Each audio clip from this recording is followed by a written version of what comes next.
Welcome to the September Innovation Connect, hosted by the Department of the Air Force Chief Data Office. This event is being recorded, and we are going to hopefully get this video up soon. Many of you attended our event last month with the Navy's Project Unicorn and the Air Force Insider Threat Project. We're very excited today to have speakers from DARPA and the Air Force MIT AI Accelerator to talk about the recent headlining events in AI, AlphaDogFight, and AI use cases. My name is Callie King. I work in strategic communications and special projects for SAFCO. We look forward to continuing these events on a monthly basis, and we would love to hear from any of you on any projects that you would like to see highlighted at one of these events.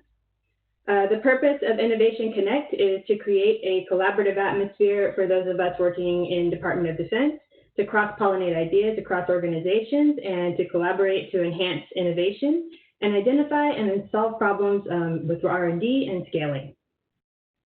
I'm also excited because I noticed in our registrations that at least 25% of the registrants today had a PhD, so we have a very highly educated audience. No pressure to our presenters, of course. To get started, I'd like to share a few housekeeping rules. First off, thank you all for joining today. If you are not a presenter, please make sure your camera's off and that your microphone is muted. Everybody entering is going to be muted upon entrance, but once we get to the Q&A at the very end, we will unmute people. Our speakers today will be giving an overview of their topics, followed by a panel discussion on the future of AI in the Department of Defense and Warfare. Throughout the presentation, we encourage you to ask questions using the Q&A feature. These questions will be read out loud by my teammate, Senior Master Sergeant Kugel, after the panel discussion. If we have time after the questions are read aloud, we will unmute participants and let them ask questions over the phone. Now, it is my pleasure to introduce our first speaker today. Colonel Dan Javersek, call sign Animal from DARPA, will present on the recent AlphaDogFight trials. Prior to joining DARPA, he was a flight test squadron commander and experimental test pilot in several different stealth and combat fighter aircraft. He has a bachelor's degree in aeronautical engineering from Purdue, a master's degree in flight test engineering from the Air University, a master's degree in science and technology intelligence from National Intelligence University, a master's degree in air power strategy and technology integration from Air University, as well as a doctorate in nuclear astrophysics from Purdue. Sir, welcome to Innovation Connect. Let me go ahead and pull up your slides, and then the floor will be yours. All right. Well, thank you, Callie, and thank you to the Innovation Connect folks for the opportunity to come in and talk. Unfortunately, DARPA is my DARPA computer won't permit me to see the WebEx or join from a video, so I'm kind of limited to the phone here. So if you can give me a heads up when we get the slides up and projected, that's fine. We don't have to have the slides, but they certainly help in framing the narrative that I'm kind of planning on chatting with you guys about. And yeah, so let me know, and definitely thank you for the opportunity. Yes, sir, and the slides are up. Okay, and I'll just kind of walk through them one at a time. But like Callie said, I'm Colonel Javorsek out here at DARPA as a program manager, and yeah, I think obviously lately we've been in the news a decent amount, and so I've gotten a couple of requests for discussions like this, and so it's always good to kind of help bound what our objectives were for the effort, what we are continuing to do on the program, as well as highlight some of the motivations for why I started this particular program. I'll kind of start off with the idea to build a system that will help in handling the very dynamic and complicated problem associated with air combat is certainly not new. In fact, there have been a lot of discussion in the last decade or even more where people have recognized that there's potential for autonomy and really artificial intelligence to complement human pilots and help them handle these very complicated scenarios and challenges. The issue really where I'm kind of coming from on the program is is that a lot of the stuff that I had been privy to before coming to DARPA had been very engineer-driven and engineer-focused, which is certainly a good thing. But what you find is in this particular program and in my my career, I've had an opportunity to kind of put my foot into two different worlds, and that is in the science and engineering world, and then also in the pilot world. And because of that, I would say a little bit unique perspective that affords me an opportunity to look for disconnects. And one very obvious disconnect, and the main motivation for the program, was how the science and engineering community has moved rather rapidly into embracing these capabilities coming out of the computer science community, but the pilots and the operator culture is extremely reluctant to do so.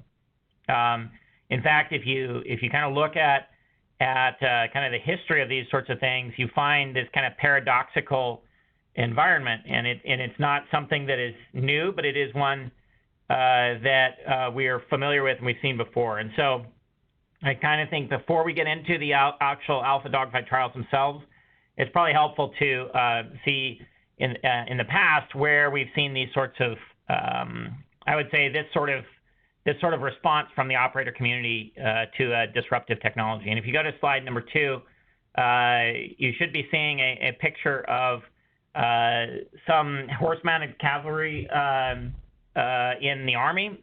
This is kind of circa 1930s. And what you see in studying what happened to the horse-mounted cavalry of the 1930s is you find that when presented with this kind of overwhelming technological advantage that was being demonstrated by Germany in these kind of mechanized divisions that are really a byproduct of the internal combustion engine and the Industrial Revolution, what you found was that we had this kind of structure behind the program itself or behind our, say, bureaucracy, our warfighting force that didn't really quite know how to incorporate this new tech. And so in it was 1935 initially, General Marshall hadn't taken over the War Department, but the Chief of the Cavalry was presented with some intelligence, a lot of intelligence coming out of Europe at the time. And they saw this kind of German blitzkrieg as it was kind of marching its way through Europe, and they kind of said, well, what's our plan going to be? How are we going to address this particular problem? And in 1939 is essentially when General Marshall took over, and he posed specifically that question to General Herr, who was the last chief of the cavalry, and he basically said, what's our plan for how we're going to address the German blitzkrieg? And what we found, and what General Herr essentially came back and said was that hey, we are going to trailer the horses to the front line, and because they are rested, they are going to run circles around the tanks, and as a result of that, we will be victorious in the same way as we have been for the last thousands of years on the horse. And it was essentially at that moment and at that response that General Marshall canceled the cavalry. Now, he didn't really, the cavalry has evolved certainly since then, but what they did is they canceled the horse-mounted cavalry. I think the cavalry today, uses helicopters and all kinds of other cool technology, but at the time, they were really they represented this, I would say, an entrenched way of warfighting that was posed with a disruptive emerging technology. And the people that the technology was deliberately designed to aid were very reluctant to embrace it, and that kind of comes from a variety of different things. But technologies like these can oftentimes essentially challenge the heritage, the values, the ethos of the folks that are using the existing tech. And when you look at that, you see an awful lot of parallels to autonomy and really autonomy in air combat in the modern era. If you look at the late 1990s, where we started to really see a proliferation of unmanned aerial systems, you find that the pilot community has really been extremely reluctant to embrace these technologies, right? And so when you start looking at these kinds of things, you can kind of move. If you go to slide number 3, what you'll see is the X-47B. This was a part of a joint program to essentially create unmanned aerial vehicle that clearly has intent to create problems for our adversary. And in 2013, it did. I would say it's testing out with the ship, both doing catapult launches and traps.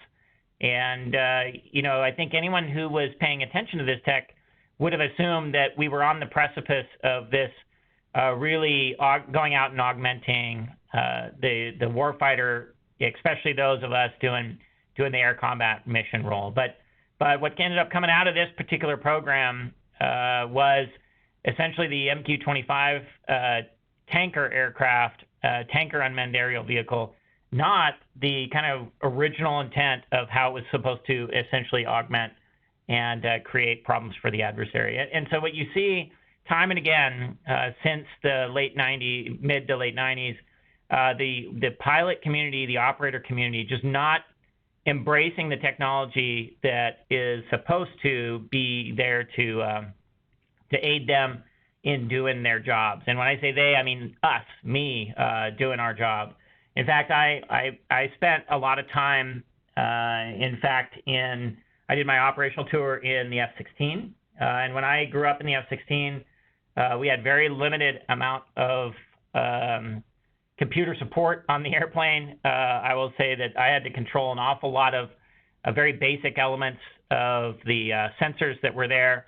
I also, and all of my peers, we kind of took pride in the fact that we were able to both fly the airplane and consolidate and control these disparate federated systems on the aircraft, and make decisions, tactical and even strategic decisions while accomplishing all of those things.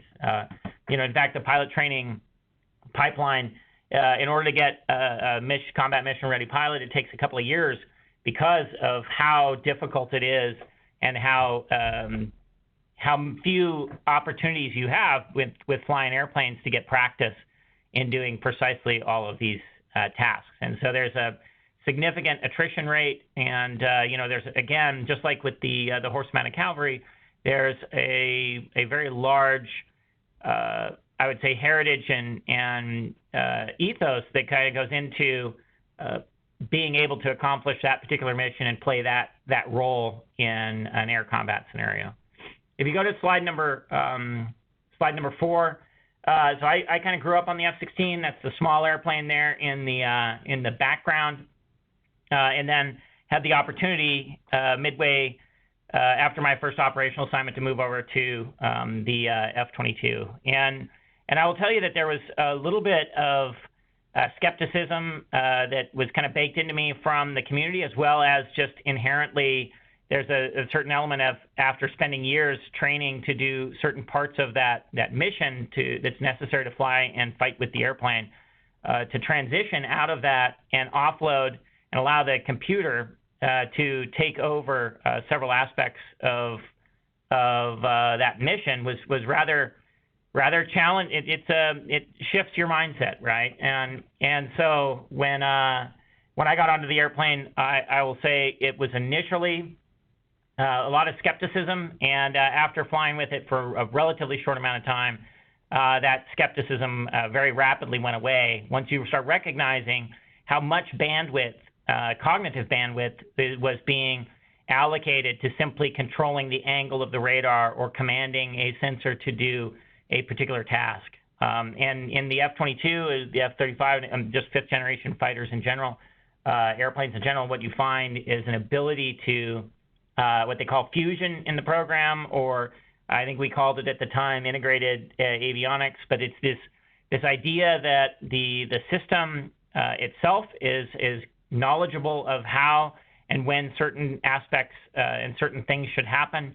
And so it takes these federated systems and at the interface with the human, fuses a lot of that information in to a picture that allows you to spend quite a bit more cognitive timeline on making strategic decisions with your formation and with your aircraft that just aren't possible in the kind of legacy fourth generation airplane. And that's part of the reason for why most of us who end up getting the opportunity, I think almost a lot of our fleet now is being populated with these fifth gen capabilities. But those of us that were starting to fly them initially were relatively quick converts, because we had an opportunity to watch and experience how autonomy and a redistribution of cognitive workload inside the cockpit can lead to extremely beneficial effects.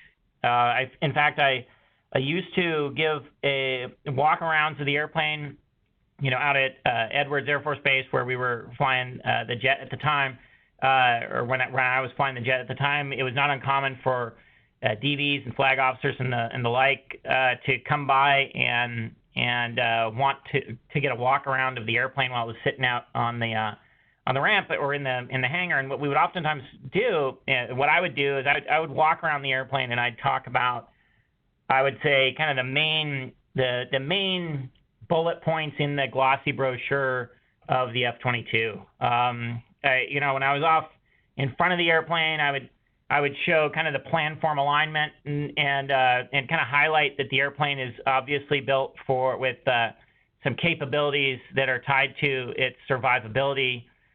Think stealth, low observables, and as I kind of would walk around the airplane, we would talk about its ability to super cruise.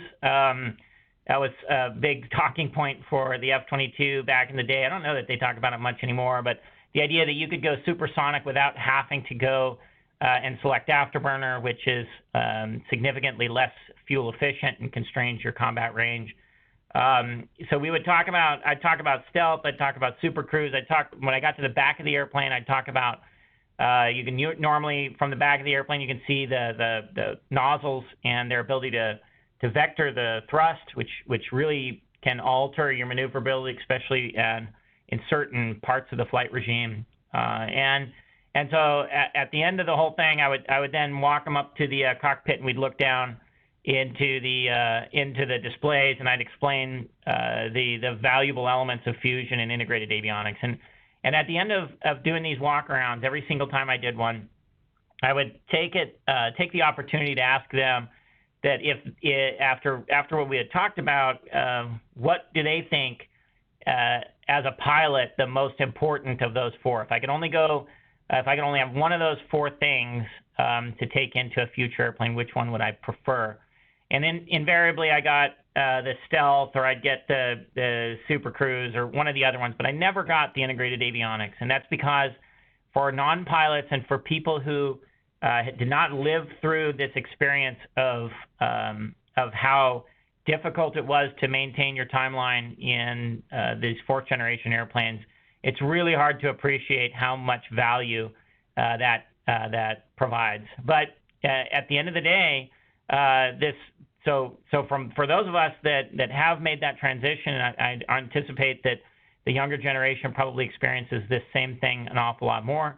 They're a lot more willing to maybe embrace some of these technical aspects or the claims that are coming out of the futurists, right, in the military. And so, if you look at the quote that's there on slide number 4, which probably everyone's been reading while I was talking, the Unmanned Systems Roadmap in 2018, which is when I started the ACE program in AlphaDogFight.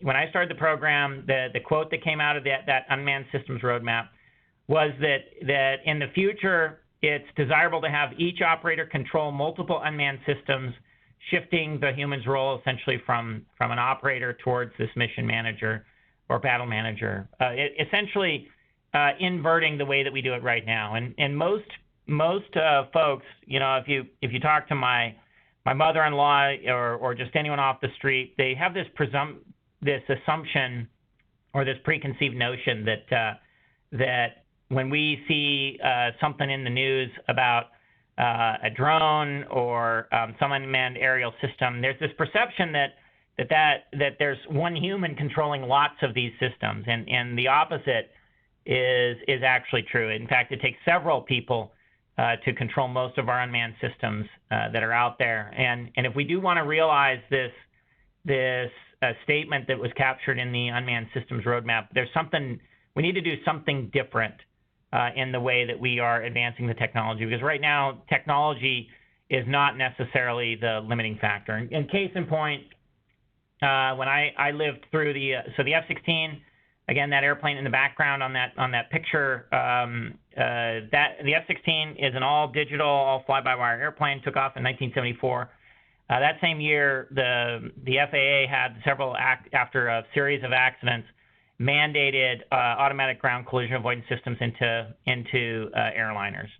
In fact, those sorts of life-saving technologies really existed pretty much from the inception of the F-16, and maybe certainly not a technological limitation after the mid-'80s for why it couldn't have been implemented on all of our airplanes.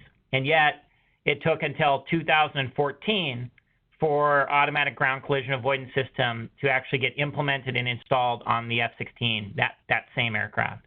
And while, we look back now several years later with a few YouTube videos of clearly and obvious life-saving maneuvers by the AutoGCAS system, automatic ground collision avoidance system, it was rather unpopular for me to ask the questions that I did at the time, and that is, why did it take 40 years for a technology to make it onto the airplane? And that was unpopular pre-2014. If you just snap the line in 2014, ask yourself who had AutoGCAS. Nobody except for the F-16. I think the F-35 just got AutoGCAS on it, even though it was clearly birthed in a generation or within the environment that is exactly the same. And the F-22 doesn't have it on it at all yet. It has a slightly different system that requires manual override. Anyway, the point of the matter is that to this day, we have a very limited application of this autonomy that was not limited by technology and was limited by simply the culture of the people who it's designed to protect and aid. And so I think for me, when I got to DARPA, the idea is that the time is right. We have to push this technology into the 21st century, and not really push the technology into the 21st century, but really get the people and the warfighters that it's intended to aid up to speed with this. And so because of some of the criticisms associated with AI and AI research over the years, the framework I chose to use was really relying more on existing methods designed for humans. How do we evaluate, increase the performance of, and gain trust in a human-level pilot and a human wingman, and then mirror that and model that for the program? And so that was the backdrop behind the ACE program. The very first, everyone threw spears at me, as expected at the beginning when I pitched the program, and so my goal really was to prove that the algorithms were ready, that the technology was ready, and that basically created we created this little accelerator called the AlphaDogFight trials. If you go to slide number 5, really the AlphaDogFight trials were an effort to first shift that autonomy, introduce autonomy in these very dynamic and complicated environments. I chose to pick on dogfighting for 2 reasons. The first one is that modeling after how we train humans, the first thing that I do with a human wingman and a human pilot, as soon as they learn to take off and land and navigate from point A to point B and show that they won't hit the ground and won't hit other airplanes, the very first thing that we do is we put them into what we call BFM, or basic fighter maneuvers, BFM1.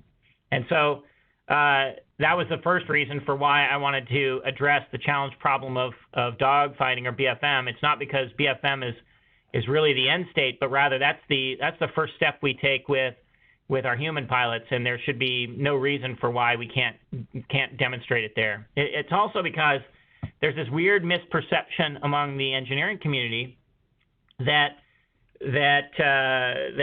dogfighting or BFM is actually harder than, say, suppression of enemy air defenses or some other very complicated problem set with multiple aircraft and multiple threats. And that seems like that has always seemed like a really weird, say, challenge, that the engineers seem to think that was harder than 1v1 maneuvering. And I think it's really born out of how Hollywood has I would say Hollywood has conditioned us to believe that dogfighting is at the apex of human creativity and intuition. And in fact, if that were the case, then we wouldn't be doing that with our pilots as soon as they learn to take off and land, right? And so the idea is that a lot of these previous efforts had focused on how were we going to put artificial intelligence into these very complicated, very dynamic environments with very imperfect information and an adversary that is deliberately trying to thwart us, and we are deliberately trying to change the situation with them. And all of these complicating factors make it so that we never would put a brand new wingman into a suppression of enemy air defense vol, for example, but we do feel comfortable putting them in a 1v1 fight. So that was it was really for those two reasons that we started this. AlphaDogFight trials themselves were kind of the part of the reason for the trials, and the competition nature of this is simply that I would say the AI community is pretty familiar with using games as a surrogate and as a playground for them to experiment. If you're familiar with Kasparov in 97, Lee Sedol in 2016, recently Manon Tilo in AlphaStar in 2019, and there's even been development since then on the performance of these artificial intelligence agents that are handling more and more complicated games with, they've moved out of the board game space and into what are called real-time strategy games, where we have sequential moves happening with imperfect information, a variety of elements that early AI showed succumbed to the challenges of. But over time, we've noticed that these algorithms have continued to rise to the occasion. And my argument was, if I could go show in a 1v1 modeling and simulation environment like AlphaDogFight, if I could show that this was a solvable, tractable solution, that this was a tractable problem, then it would be a very strong motivation for me to move on into the much bigger program where we are looking at collaborative teaming, which is in and of itself a much more challenging piece. But what you saw on it, what you have on YouTube, if you haven't gone to that, welcome. If you're interested in this topic area at all, go check out the YouTube videos on it. But what we have are two F-16 models in two instantiations of JSB Sim and flight gear that are kind of stitched together to allow these within visual range dogfights to happen. The entire program was originally set up to take 6 months. It was supposed to be pretty much a challenge every 2 months. Once we kicked off, obviously COVID got in the way of that. We did live events for the first two, and we had three of these trials. Trial one was at Johns Hopkins University at Applied Physics Lab in Maryland. Trial two was a couple of months later at the same location. And then trial number three, because of COVID, was delayed in time, and then we had to move it to a virtual piece, or a virtual demonstration. Ultimately, we ended up selecting 8 teams that competed their combat autonomy against these government-provided artificial intelligence agents that were created by the Johns Hopkins, the really smart and professional folks there. We also then competed them against each other, and then ended the program, ended the effort with several flights against human pilots, but one of which was televised there virtually at the end of the day. If you go to slide number 6, these were the 8 teams that we had: Heron Lockheed, Physics AI, Aurora, Sortec, GTRI, EpiSci, and Perspecta.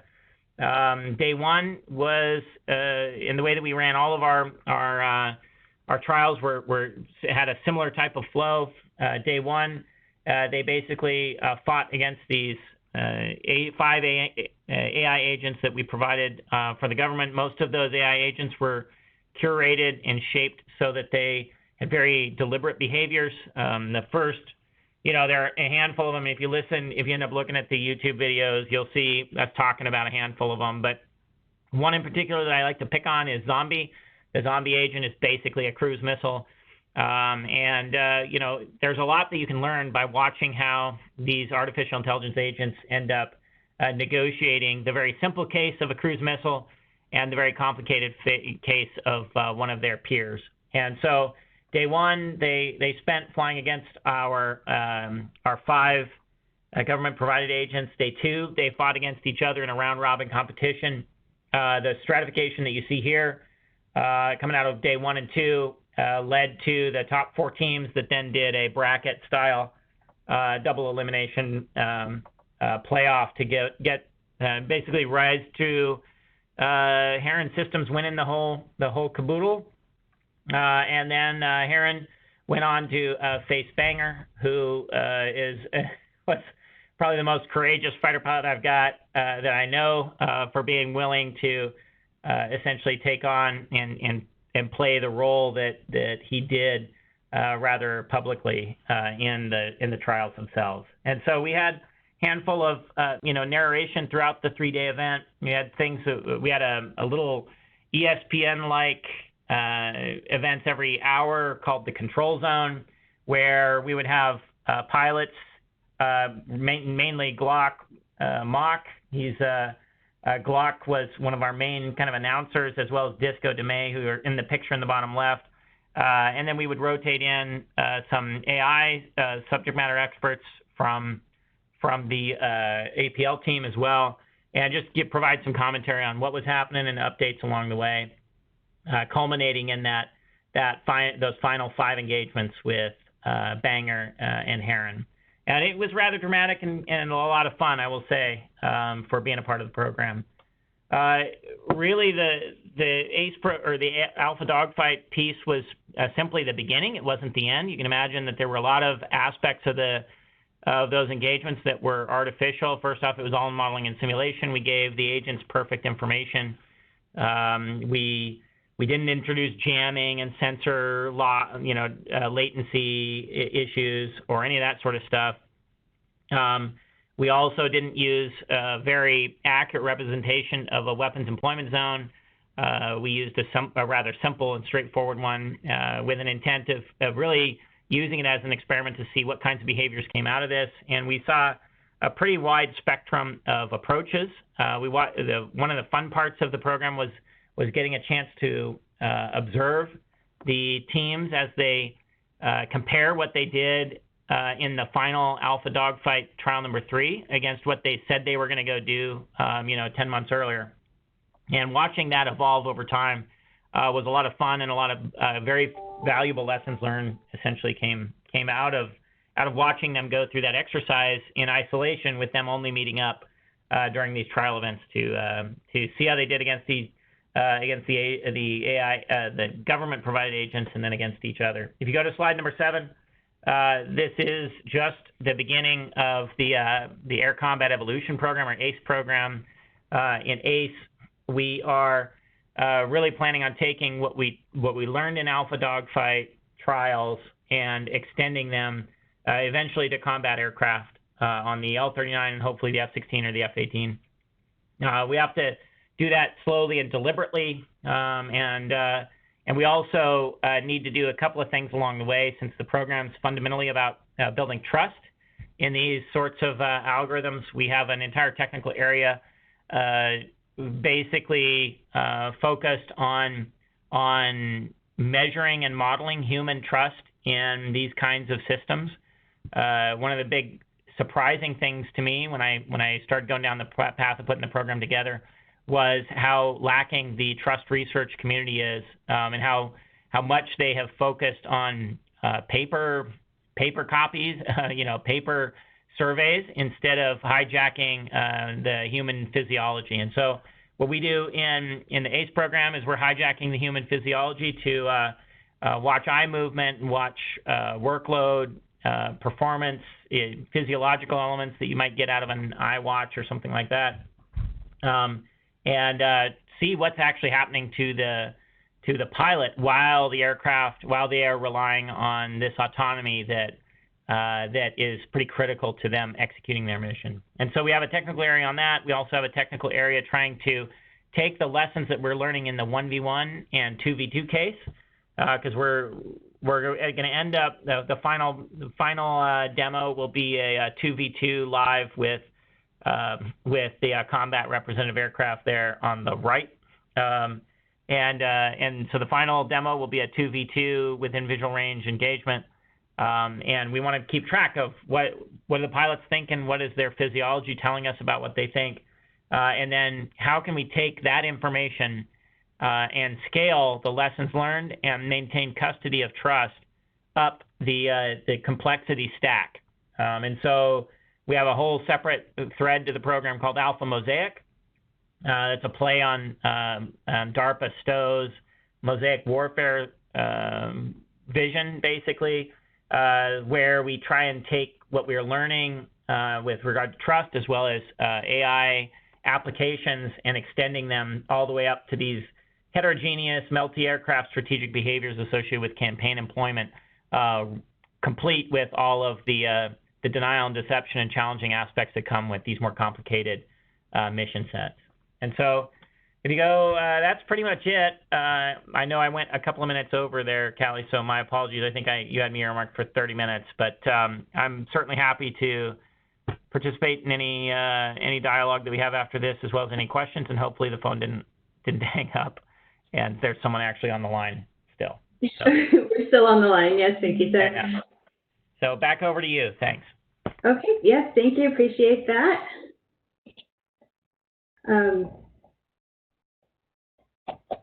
Yes, that was a very interesting project, a great presentation. So next up, we'll have Captain Mike Kanaan from the MIT AI Accelerator, and then we will have a panel to discuss the future of AI and warfare. If any of you have questions, we do still have the Q&A open at the bottom if you want to go ahead and type in your questions there. I'm going to go ahead and introduce the next rising star of the Air Force and friend of the Chief Data Office now, Captain Mike Kanaan. Captain Kanaan was the former co-chair of Artificial Intelligence for the U.S. Air Force, and he is currently the Director of Operations for the Air Force MIT Artificial Intelligence Accelerator. He was named to the Forbes 30 Under 30 list and received the U.S. government's 68th Arthur S. Fleming Award, an honor shared by past recipients Neil Armstrong, Robert Gates, and Elizabeth Dole.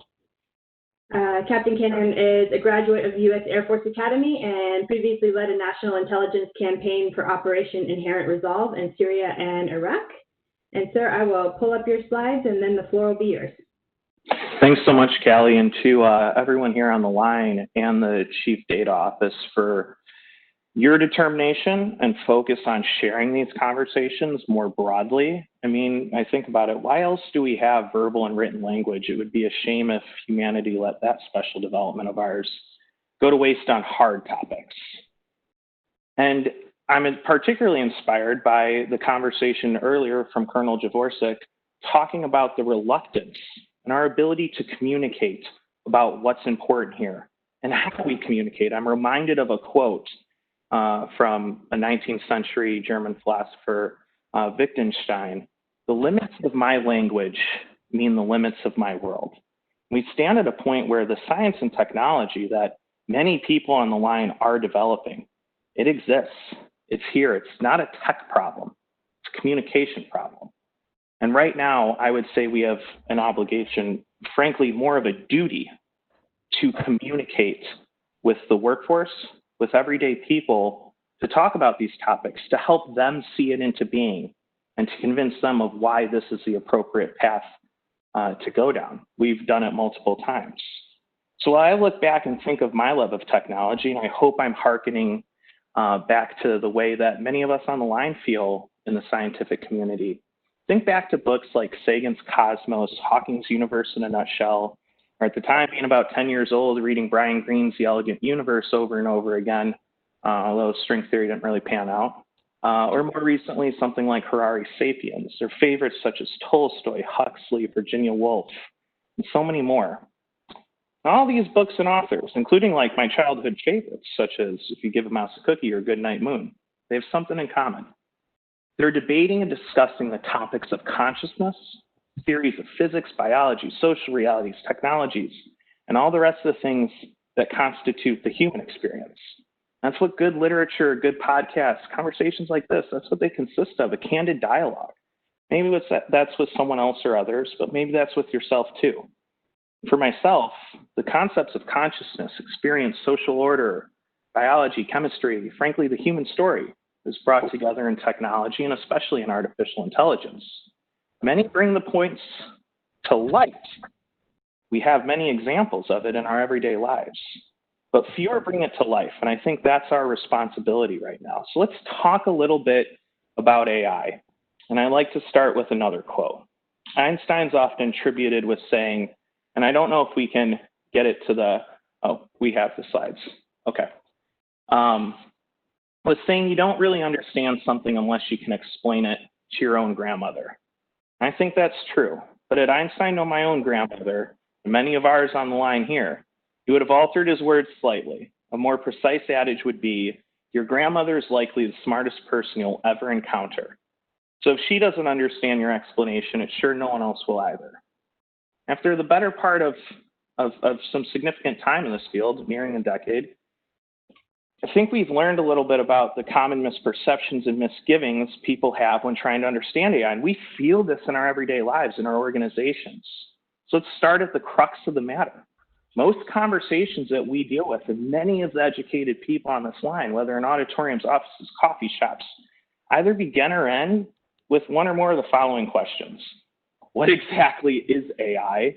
What aspects of our lives will be changed by it? Which of those will be beneficial? Of course, which of them harmful? Where do the nations of the world stand in relation to one another, especially, of course, China and Russia? What can we do to ensure that AI is only used in legal, moral, and ethical ways? And each of those questions merit long discussions. They're opening to different opinions. They should at least, though, be manageable and factually accurate. The topic shouldn't be too difficult to discuss or debate, not conversationally or even a policy-making or political level. Unfortunately for all of us, they are. But that disconnect, again, isn't because of some complex technical detail that you know about or a confusing computer issue for the user. It's usually and simply because of the same old obstacles that too often stand in the way of many other conversations. Regardless of the topic and even when it matters most, we too frequently speak below, above, around, past one another, especially when we don't have a shared amount of information, a shared base of knowledge, or a common set of experiences. We're talking about case studies here and ways that we can help our enterprise communicate this.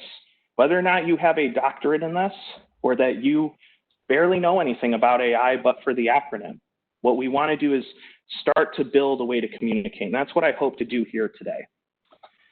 Now, the best way is to first address the most common misperception of all, and that is the one we bring into the AI conversation. The first is the assumption that AI is unavoidably destined sooner or later to develop its own unconscious or its own consciousness and its own autonomous evil intent. And that, for that idea, we talked about science fiction earlier. But we can thank them in the entertainment industry, and make no mistake, I'm an ardent fan of science fiction, both on screen and in the books.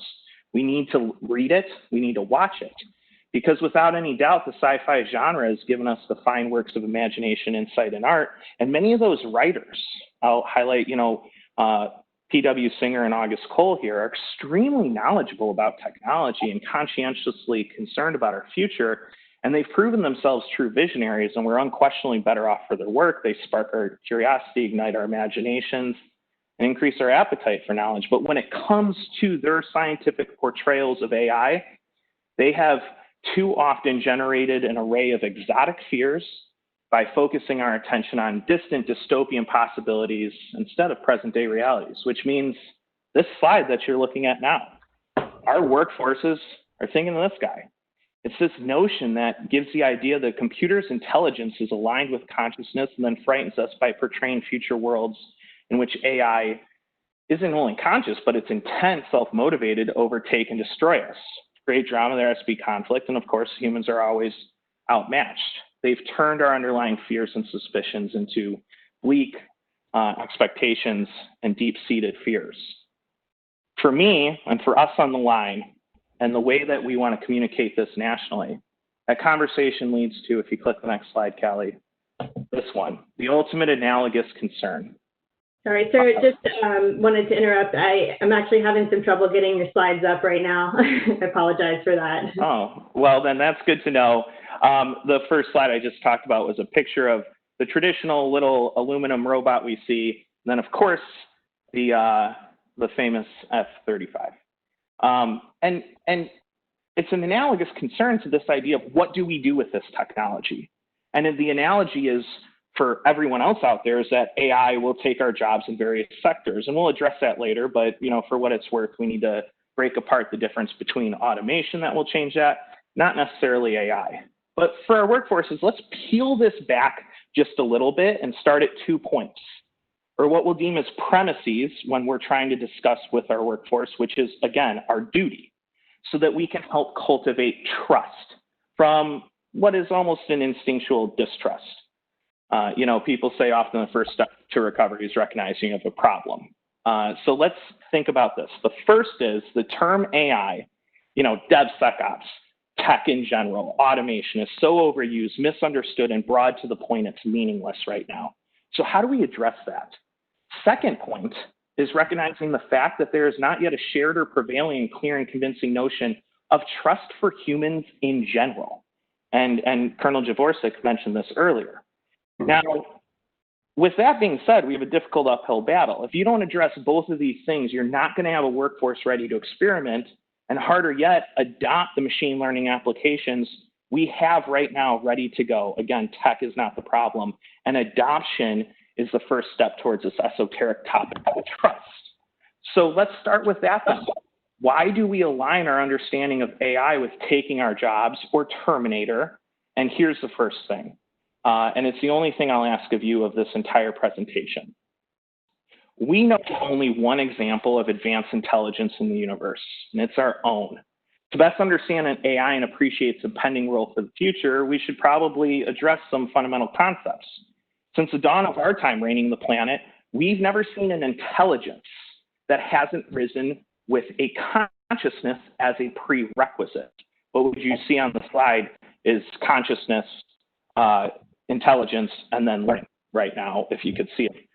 And we don't really know of any level of consciousness that occurs outside of animal life. As humans, we intuitively develop early in life an understanding that consciousness comes only with heartbeats and blood.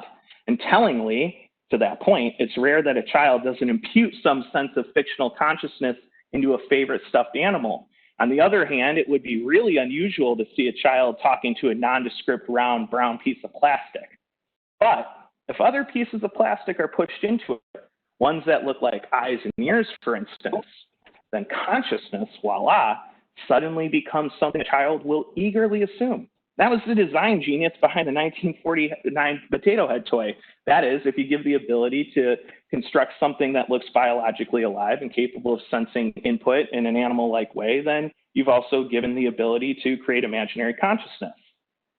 Despite our intuitive sense that I have of what consciousness is, we don't really know how it actually arises, and perhaps we never one day will.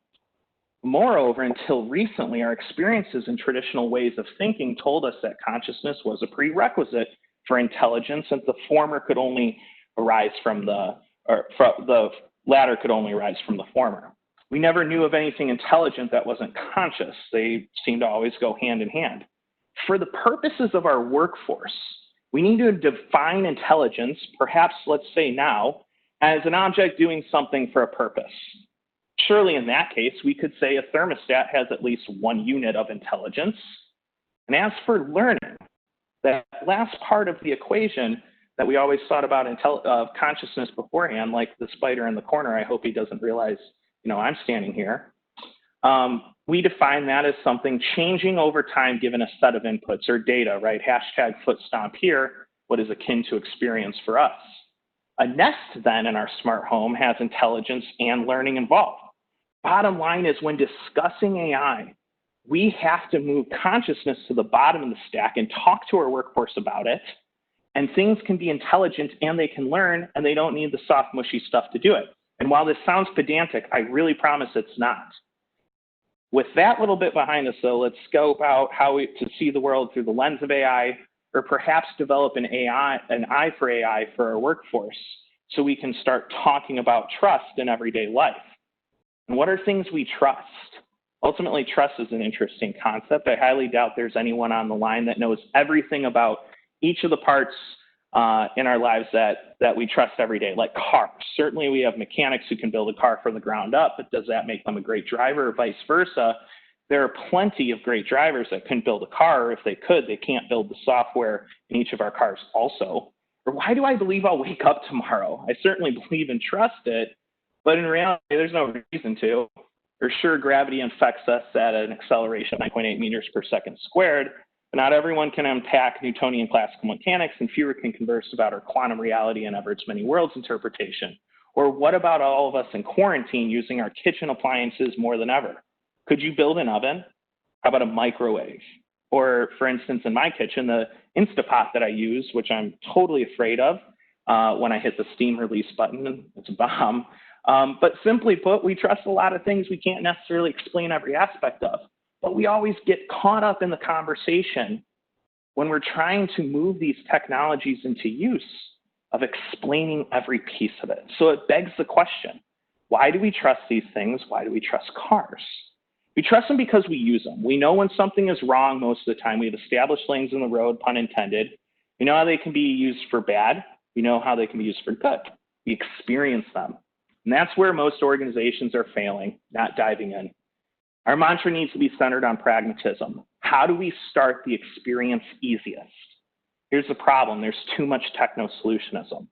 Most projects begin and end in the same moment in the same boardroom, likely misrepresentative, where it started with some executives saying, hey, we need to do this AI thing. We don't know why, but I bet AI will make us better at X, whether it's finance, logistics, et cetera, et cetera. And it's just that, a dream, and dreams without goals, goals being an important word later on, are just dreams. So the first and best way to frame an AI problem is to begin with a performance metric, not some hypothesis. And ultimately, AI is pretty simple. The state of what we have now, the things we need to learn in our workforce to use. It labels things, tells you what things are, how they're related or not related, and who tells it those things? We do. So the way to communicate with our audience is to have them imagine AI isn't real. It's just some island of people, much like a picture you would see in this slide of a good-looking tech office, who can do all sorts of tasks for you that you don't want to do. If you imagine in that way, then you'd think to yourself, what kind of nonsense would I get out of my professional life? I'm a human. I'm doing far too many non-human things. But there's a rule for this island. While you can offload all that nonsense work, you cannot prescribe the instructions for you to do so to the island of people. Essentially, you cannot tell them how to do the how. You can only give them the what. Show them examples of your work. Now, as a thought exercise for us all, and when we talk to our workforce, imagine a part of their job or field and have them imagine it where they could show many of the examples of what they do. I would have some slides here, but I'll give an example. Imagine a picture of a tiger, and I'm a wildlife observer, and I watch cameras looking at tigers, Tiger King reference, moving across the grasslands or savanna. Or perhaps I look at charts all day, and I'm a financial analyst, and when I see a change in a chart like X, I always do Y. Or perhaps I'm an FDA analyst, and this mixture of chemicals is unsafe. Or maybe it's I'm an environmental conservationist, and I see satellite imagery of receding icebergs, and that means climate change. It's this type of thing. And we all have those in our workplace. And the data we should help them choose for examples should have three important characteristics. It should be data with high volume, high velocity, like decisions being made quickly off data, and most importantly, they should be highly accurate and require high accuracy already in the decision-making process. Because, of course, we all know this, machines are good at what humans aren't, and humans are good at what machines aren't. They can take on appropriate tasks when framed right, but they, of course, are coldly accurate in all the wrong things as well, which is why we should start AI projects with our highest performers or subject matter experts like fighter pilots to offload cognitive tasks. The bottom line is that we can have organizations think this way. We can teach this method. We all have to become teachers, and baking in an eye for AI. And I think that's how you start to teach an enterprise to think in this new digital era, which leads to trust and ultimately the transition of technology. Fall forward, fail forward, and figure this way you'll see what you're going to hit. And with that, then build an environment so they can succeed. We should think of it as a field of dreams approach. Build it and they'll come. So when we think about enterprise level conversation, let's get to a couple principles that I hope are important to promote these concepts into existence. First, what seem like the tactical choices today, or the minutia, like what software choices you make, what programs you buy, or the tools you pick, are really the strategic decisions of tomorrow. For example, let's say we're operating on Python 3.5. I can tell you that's not even the case in most places in government. Well, you're never going to be able to onboard the machine learning applications of today because that obsolete language package can't even implement the solutions that the workforces of the future are learning right now, or the leading software providers could provide us commercially. So it's about making sure the barriers to entry are lowest for our internal workforce and external providers. And it is no surprise to anyone how many people operate on legacy software and hardware, which will never get us there. The second is, of course, data fuels development of AI. It requires vast and diverse amount of representative data, whether that's derived from authoritative source or generated through digitizing our daily workflows. I want to highlight the work the Chief Data Office is doing with the Vault platform here. Because if we're going to train AI for continuous delivery, we should be principled on continuously generating training quality data for algorithmic development. That's a key performance parameter. That's a hard requirement we should be baking into our contracts and our work and our common language. Because if AI is going to influence any of our operations or an everyday user, they must be provided and archived in near real time. And I want to highlight sometimes that while we spend a lot of time re-wickering and re-engineering legacy or authoritative data sources, there are points where we need to ask ourselves, is that data representative of the everyday workflow? Is that juice worth the squeeze? I think asking that question might push us down different approaches and create options for trade-offs, which I think is important. The next is, we can't make this too hard on ourselves. We should not be searching for some unique solution or overpaying, because the R&D community, as you well know, and the commercial AI world has held the belief that it's a due right to publicly develop AI and provide that to most people, which is correct for the most part.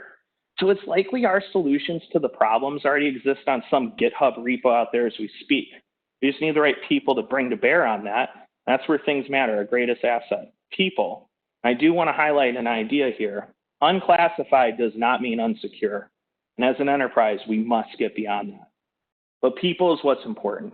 We want to be teachers and develop people who can employ a skilled, educated approach and create a solution-oriented workforce. I'll give an example. For the Department of Defense has a long history of the critical and significant value of foreign language aptitude and proficiency. That is, can you speak Mandarin or Farsi? Then in that case, we want to cultivate that. We've recently implemented a program called the Computer Language Initiative, where throughout the DoD, we'll begin treating aptitude and proficiency in programming languages equal to human foreign language and providing modalities for global access to education. This is both one example of what each of our enterprises should be doing, tapping the latent talent that exists. The United States Air Force is 88% millennial. People know how to do these things. The question is, have we asked them if they know how, or have we asked them, do they want to learn?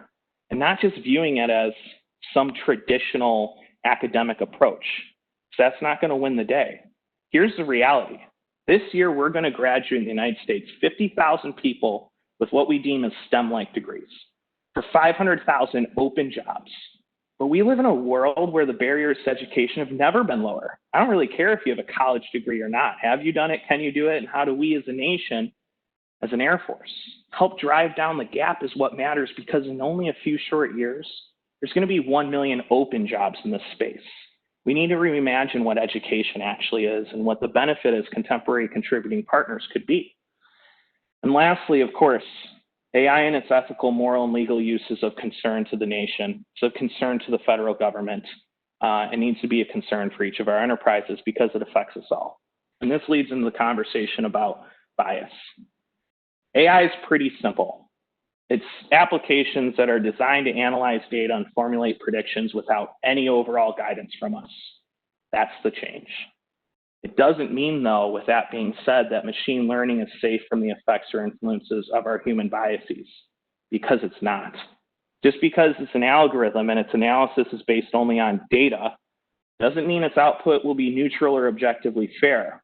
It's common and will be reflected that human biases will be in data, and when they are, it stands to reason that any subsequent analysis, strategy, or prediction based on that data will be biased as well. And worse, if decisions are made or actions are taken based on bias analysis all around us, then underlying biases are going to perpetuate and possibly ingrain historical and cultural inequities even deeper into our lives. Now, the steps necessary they're difficult to accomplish, but they're not impossible. They require conscientious and concerted efforts throughout the development, the training stages of machine learning algorithms, plus attentive analysis oversight at the implementation and use stages.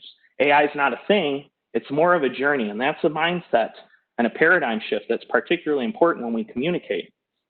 And let's talk about the underlying nature of the problem at hand here for us. Most of us believe we're fully aware and consciously in control of our biased inclinations and opinions, and we're able to intentionally include them or exclude them however we see fit during the never-ending day of decisions we make throughout every single day. But we're not. The truth is we're relatively unable to separate ourselves from our biases or our biases from ourselves, to get very meta. And we're not even aware of many of the prejudices we hold, and accordingly unaware of the many ways they influence our behavior. Because no matter how objective, unbiased, or enlightened we think we are, we each have an underlying unconscious tendencies and tastes, layered along with aversions and distastes. Bias keeps us alive in a lot of ways. This defines who we are and influences, to some extent, most everything we do. It means that we need to pay attention, because when our thoughts and preferences and actions are memorialized in the data we create, or the maneuvers we have in BFM, then so too are the biases upon which they're based. Unavoidably, the data will reflect patterns that evidence our base attitudes or inclinations, and when it's made available to machine learning, they'll discover those patterns. Discovering human patterns is the very purpose of a learning algorithm. The problem, though, is it's not going to discriminate whether those behaviors are based on fair and desirable attributes, or if they result from unfair and undesirable prejudices. I think we have something to contribute to this conversation. And if you could see the slide now, when we think about an AI application we might use, we should think about its worldview, or we'll call it the y-axis. That is the data it was trained on, its experience. And what we want to do is think of the x-axis as its scope of application. How many people will see and use this? And of course, at the bottom left-hand corner of that X and Y axis, if you put a telephone switch operator, you might say to yourself, it's okay. I don't really need a ton of worldview to accomplish that action. But if I think of an Alexa in all of our homes, that is important. If I think of the way that a computer vision algorithm was trained when we enter into a new scenario like snow-topped mountains versus deserts, that is important that it's representative. It's something we need to think about now, not only as engineers, but for the people who are going to supply that data. And then lastly, just a few points. We've talked over and over again as data is what matters and why that's the case. The cycle of machine learning, when we communicate this, it's all about having a good performance metric or goal. So get the right data, get the right software, then train it. And the one piece we don't talk about is whether or not it affects the workflow. Does it change the output of a person? And if it isn't, then it was a useless application of AI. Because if it's changing it, what they'll actually do is measure different data or ask different questions if it works, and then start the virtuous cycle all over again, which is commonly referred to as flywheel effect or virtuous cycle. But our goal should be this, and to help people get there. The next is, who is our focus when we're creating AI? Is it internal? Is it external? Who are we trying to build this for? And user-centered design, in a very a philosophical way when it comes to artificial intelligence, is more important than ever. We don't have enough of that always going on. And I mentioned education, but it matters. It's a lifetime sport. We're at the point, and we reach points in our lives, our personal lives, our professional pursuits, where we look in the mirror and we ask ourselves, do I actually understand the values I'm espousing, the ideas that I have, or am I just using this word? I think this is one of those moments at an inflection point. That's okay. Humility in the digital age is very real. The next piece is stop chasing the next AI thing. Does the current thing work? Then let's do it. It's amazing how often even I forget in some of our operations where you get focused on building a better model rather than improving the data you were building on, or perhaps the sensor, just trying to eke out a percentage or two more, when really that's not meaningful to the ultimate user at the hand. And lastly, I mentioned the flywheel effect. We'd be shocked by how what seemingly is a toy problem can change everything. We should pick more toy problems. Get good at those things. The same algorithms, the same techniques that might do anomaly detection in terms of identifying substance abuse at a pharmacy, for instance, are no different than the techniques and algorithms that we would use when trying to do anomaly detection on an Excel file in the intelligence, surveillance, and reconnaissance career field. We want to practice in places where we have better access to data, it's safer, and then be well-versed to move them over. And one last thing before we enter into more Q&A, which I'm looking forward to. What does it all mean? I think it's a monumental question, but these are really monumental times. The full implications, effects of AI and these like technologies remain to be seen in months, years, and the decades ahead. But what I do know is that we're at an inflection point. What we do with our enterprises with respect to AI will impact our present, our future, and in some ways our destiny of where we go. The strengths of this free nation and democratically represent people are and always will be the ability to cooperatively work together in order to preserve individual liberties and ways of life. It's not a time to disconnect with one another or be passive or distracted. It's a whole of community conversation because the story is only beginning. But understanding its potential, both good and bad, is essential, and caring is crucial. One thing I think I've been lucky to pick up is that our best leadership takes its cues from the needs of its ranks. And likewise, democracy, organizations, nations, they take its direction from the voice of its people. It's not perfect, but it does give it standing for the fundamental purpose of ensuring needs are heard and rights and ideas protected and cultivated. Ideally, though, those voices are informed and at least generally aware of the conflicts and potential compromises we face. Just like for a successful organization, effective democracy depends on that. We depend on representing them. If we're not going to teach them, then who is? So I'll leave out on two quotes. The first is, our focus now should be to openly address the current realities of AI so we can ensure to the best of our abilities that is implemented only in ways consistent with our fundamental beliefs and only for purposes consistent with democratic dignities, liberties, and laws. That sounds pretty good. I'm happy with that. I'm going to add a little bit more. To convince the public, our workforce in particular, that using AI to achieve these aims is a necessary and desirable part of society. But we can't afford to do so unless we know how it will be best used and when. But in the end, the future demands we make moral decisions as we begin to build a world that is truly safe and sustainable, one where humans and AI can truly coexist together. That second paragraph, though, that wasn't me. It needed AI. I just fed that to GPT-2, and that was the output. I don't think I could have said it better myself. In closing, if this contributes in any way to a better way of communicating AI or an enhanced appreciation of its significance, if you're new to the field, then I think, pun intended, we've accomplished our mission. But it's time for another awakening of public awareness and a conscientious consensus that the choices we make now are important, and building trust and experience with users must be our goal. Because I'm concerned one day for those who look back upon these times, they shouldn't be wishing we talked more or I had been more open on the topic. And with that, would love to hop in for Q&A with Colonel Javorsek and the CDO team. Next up, I want to introduce the Chief Data Officer and the brainchild and sponsor of Innovation Connect, Ms. Eileen Vadreen. Ma'am, are you on the line right now? Yes, I am unmuting, and because I'm dialing in from a building that will not let me have a camera, I think that, and nothing's working, I think you're going to have to unmute everybody else, so I'm probably going to tell you that up front. So we may hear a couple other things in the background, and I apologize, but we're trying to get to yes. So, Callie, first I'd like to thank both of our presenters today, because I think that both topics are pretty awesome. And so we queued up a couple of questions from what I would say the audience. And one of the first ones I have is really about I'd like to ask on both sides, what sparked the work? So, for instance, what was really the spark behind the AlphaDogFight?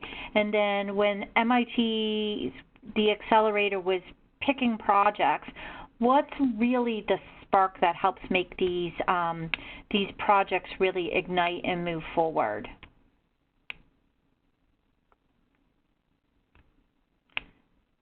Well, I can take the AlphaDogFight one if you want an order. No, that would be great. Thank you. That's okay. Sorry.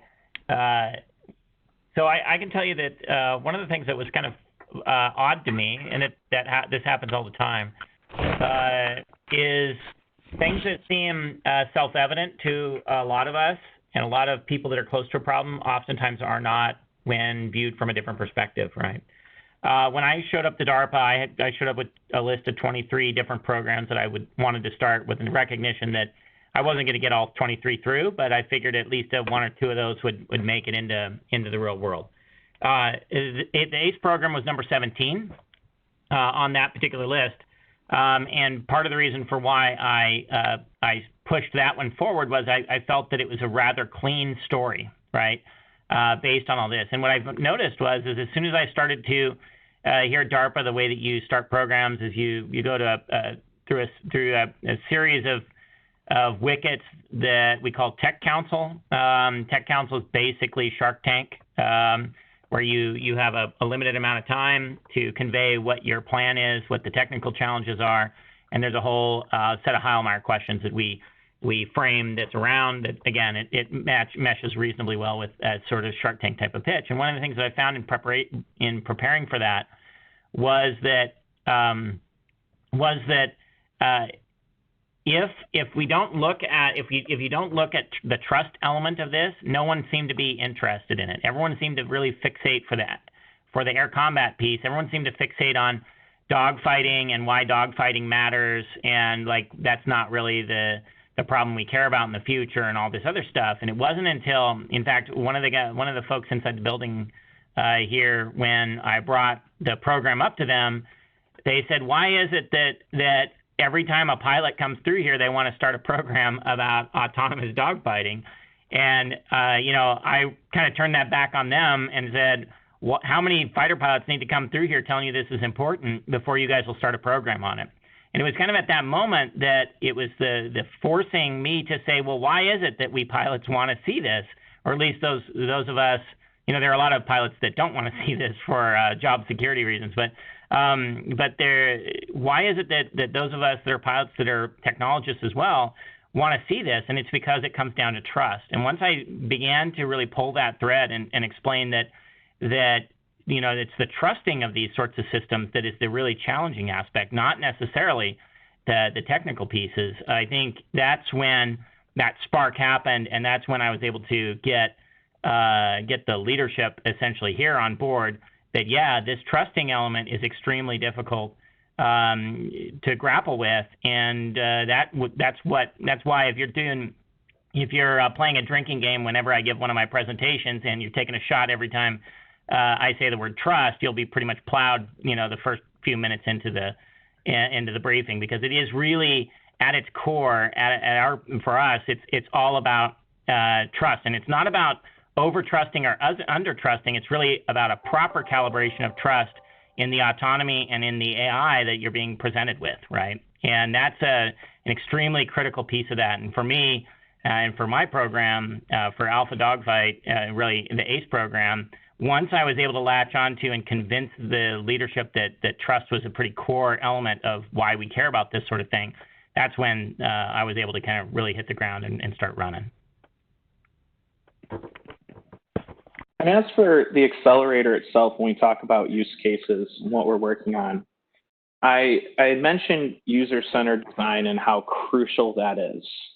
When we stood up the accelerator, this was not an order from on high to go take on one of these projects. What we did was task out through our MAGCOMs to the airmen to suggest AI projects that would help them in everyday life.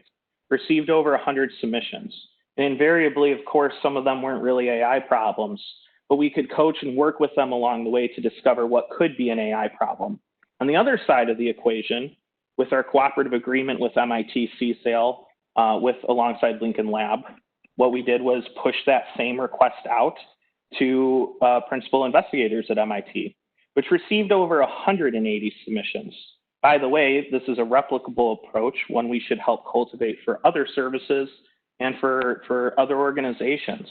It was the greatest response to one of these questions that MIT ever had. And I guess I should go through what is the accelerator. Began in earnest in January of 2020 pursuant to a cooperative agreement between the entities I had just mentioned alongside the Air Force. We do three main lines of effort here. The first is execute 10 flagship AI projects and, of course, the related work. The second is develop scalable AI education through the Joint Artificial Intelligence Center, which is the responsible and appropriate entity for cultivating that education and responding to the National Defense Authorization Act and identified there within.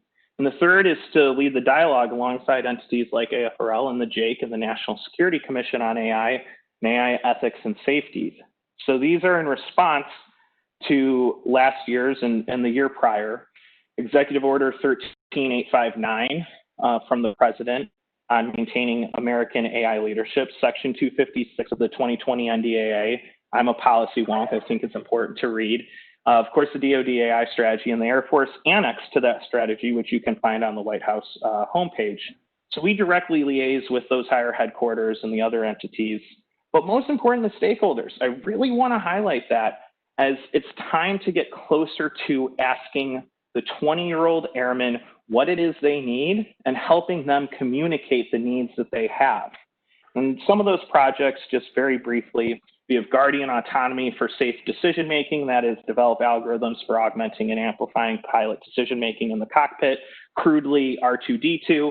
At the same time, much of that work is working on open mission system framework in order to deliver AI on legacy hardware and software. And I had mentioned that stuff. Legacy, that's not disappearing. We're not all of a sudden going to build new things or operate on not old compute architectures. So the next project is Fast AI, where we work on demonstrate AI techniques that exploit thread and vector memory optimizations using low-level programming languages to achieve real performance on legacy hardware in order to deliver AI more quickly and on the things that we're not going to get rid of and the things that we rely upon, like an F-15EX or an F-16 or something to the effect, or an ISR airman on an X-86 machine from 2012. The next is working on, of course, disaster response. And that's using virtual and augmented reality to train small UASs. Lots of people work on small UAS. It's important that we don't have to knock down a building for it to experience and create training quality data within that domain. The next is conversational interaction for unstructured information. We crudely, again, call it Air Force Alexa, which is develop NLP algorithms to interact with Air Force jargon. I mentioned the limits of my language mean the limits of my world. So think about documentation. And then furthermore, also using AI to predict success and perhaps remedial training when it comes to foreign language acquisition itself. Another piece is synthetic aperture radar. We often talk about, multi-sensor phenomenologies, but that's to convert synthetic aperture radar to electrical optical imagery so that the people we're talking about, our users, can better interpret it. I do want to highlight the skills that are within our Air Force, because this is led by a tech sergeant who does all the coding and development for this translation algorithm, working closely with many entities in the imagery space. But this application is actually being used by MIT right now to explore looking at SAR imagery and having this automatic transfer when looking at moons like Titan out in the solar system. Another piece is puckboard. This is algorithms for optimization for pilot flight scheduling, already deployed with users at multiple units, multiple bases for C-17. We also talked about robust, safe, and ethical AI. So what's the original big data problem? It's weather, and working on efforts there.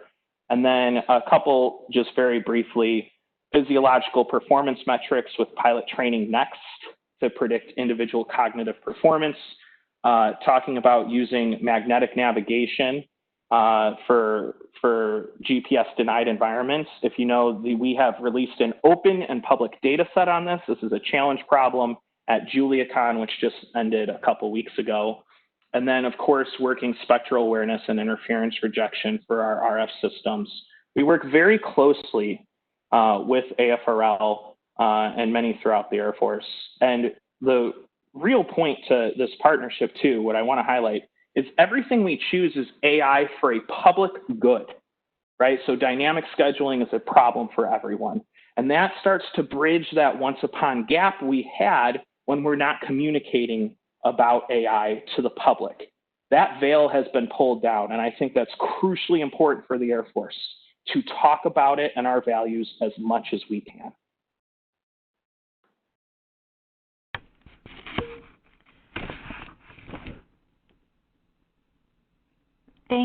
Thanks, Mike. Wow. So I'm looking at my questions. I'm looking at my time, and so I'm trying to. So I'm going to start with Mike, and then I'm going to Captain Kanaan, and then I'm going to pivot to Colonel Javorsky and ask, what are some of the biggest hurdles you have, and how do you tackle them? Thanks, ma'am. This is a great question. I'm not going to bang the drum on education any longer, but one of the greatest hurdles and something that we want to do is when we're trying to talk about AI, we often, sling it against, a bunch of four-letter acronyms as well and say, AI is just going to make it all better. But I'd mentioned AI is more of a journey than it is some end state. You can't sprinkle this stuff on. So what I think is helpful and what we try to do with our user stakeholders is to talk to them about if we had the most elegant algorithm, whether that's in support operations or JADC2 or ABMS, let's say we had that right now, containerized, ready to go. And in a lot of ways, we actually do out there in the world. Here's the question. Could you even deploy it if you tried? And the answer is no. And that's where I think we lack the focus, and I think that's where making this real and not further disillusioning the force by saying the words more, we're wholly lacking in. And it's about doing the hard stuff right now, doing the non-sexy things. For instance, I'll give an example. How do we in the Air Force ultimately, and for the entire Department of Defense, frankly, how do we make decisions, exercise options, and create trade-offs when we are deeming what we'll do with our own budget? It's through the strategic planning guidance. The strategic planning guidance is what directs us of where we're going to focus, and we answer to that in order to say, yes, we are operating with our programs in the means and the aims of what this thing dictates to us from the people who should be dictating it to us. However, what we don't have right now are people looking at that with an eye for data, IT, and artificial intelligence. I had mentioned the tactical choices today are the strategic decisions of tomorrow. We would be rewriting that guidance with things like commercial API, right? We would be rewriting it with generating training quality data and government purpose rights upon that subsequent information or the algorithms themselves, or writing in words like optionally manned so that we can exercise options which we're legally obligated to do. I think right now is the limiting factor is not getting down to brass tacks and basics to ensure that we have the lowest barriers of entry to delivering it. And I think that begins with key performance parameters in each of our organizations and re-looking at the contracts and requirements of our system. And we have control over that. That's something that I would highlight. Awesome. Thank you. And Colonel Javorsky, how are you tackling these challenges and hurdles? Yeah. So is the question what is my what do I evaluate as hurdles, or is there something I may have missed in the? No, definitely, because everybody has a different problem set, and it's really about diversity of thought, tackling things from different approaches. Yeah, I think probably the biggest hurdles I see to this.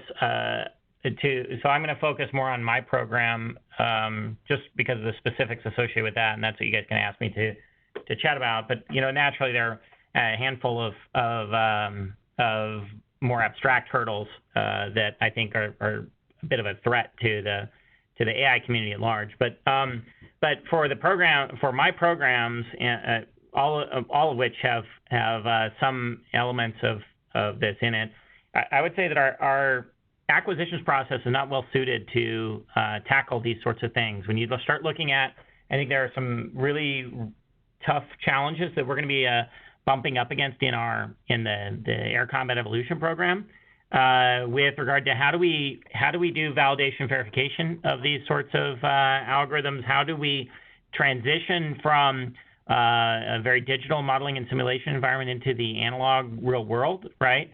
And that's where most of my risks, I would say, are at from a program manager and an execution perspective on the broader effort, right? We just don't have an acquisitions process and a requirements process that is well suited to these particular types of systems, I would say.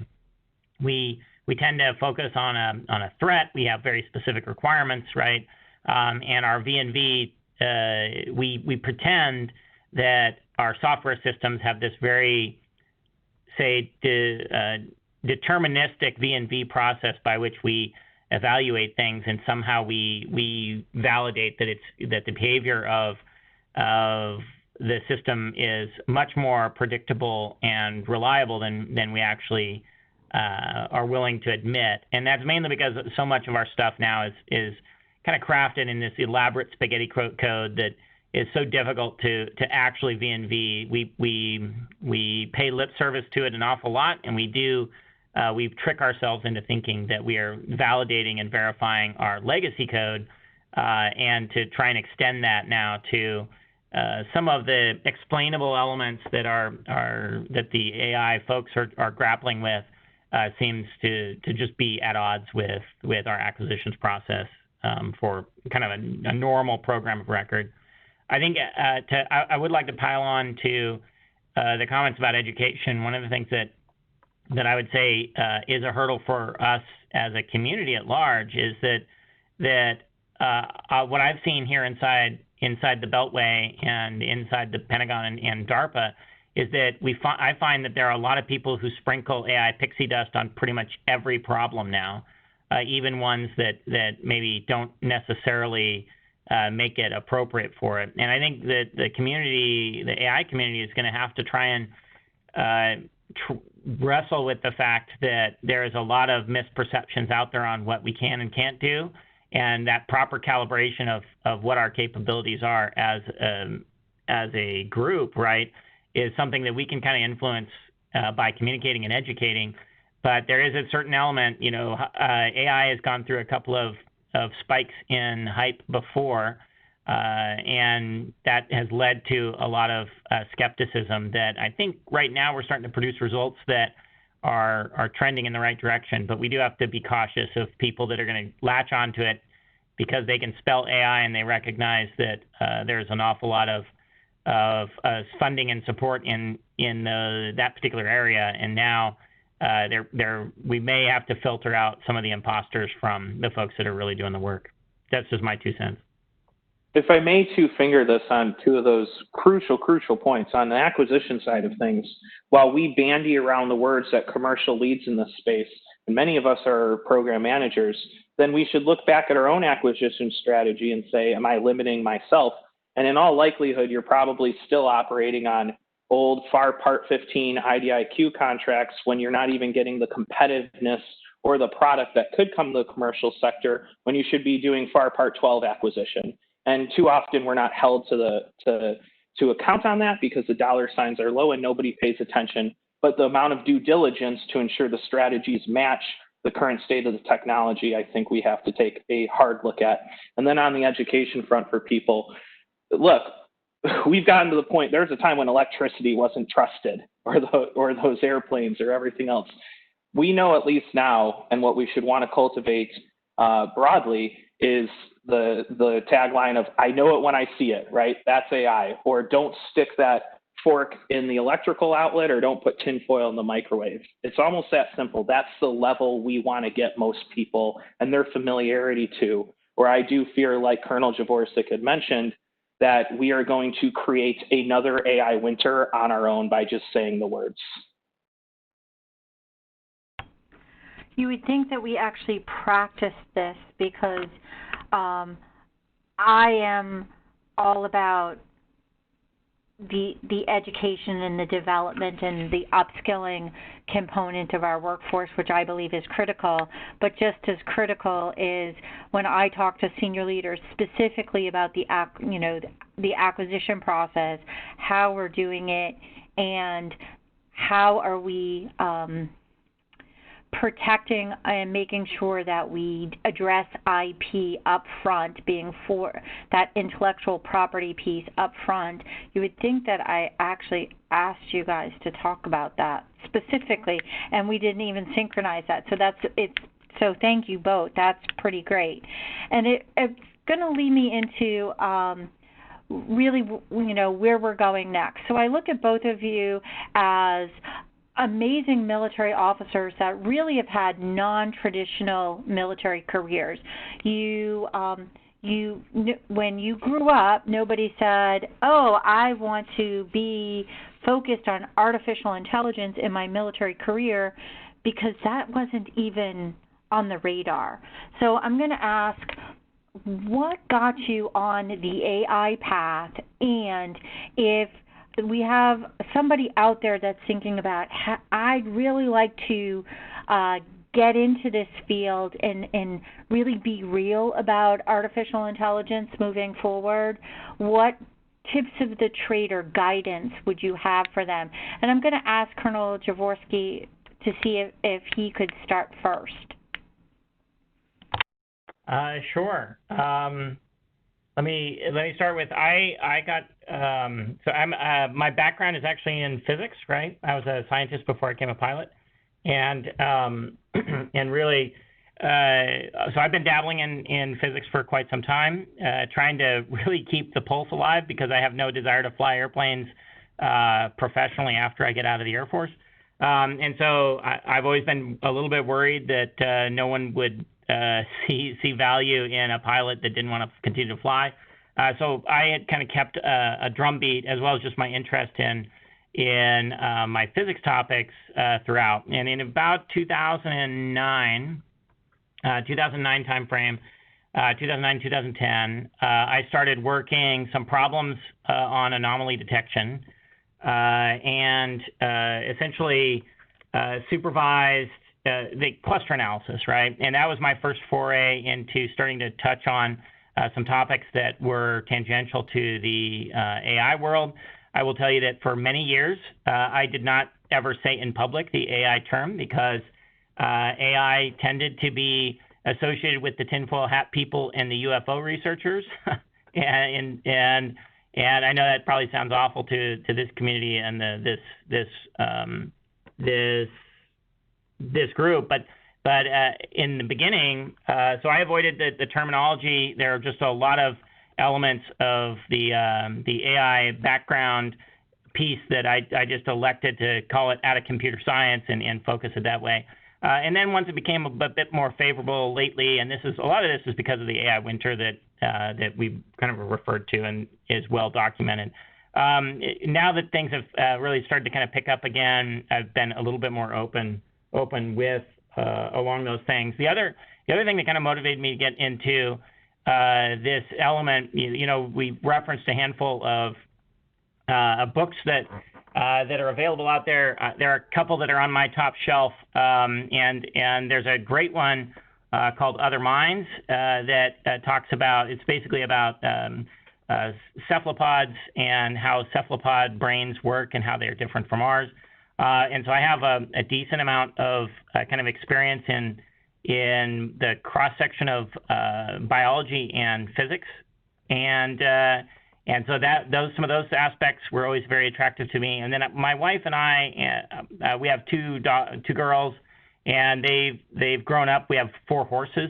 And one of the things that's always been very well understood by anyone who is around these other animals is how their minds are very much how they're similar to ours, and how they're also strikingly different. And your ability to essentially propagate and build a theory of mind, a model of the mind of another creature or another human or another entity, and then project and propagate what you think that mind is thinking and considering and doing is extremely critical, and it's something that we as humans do reasonably well.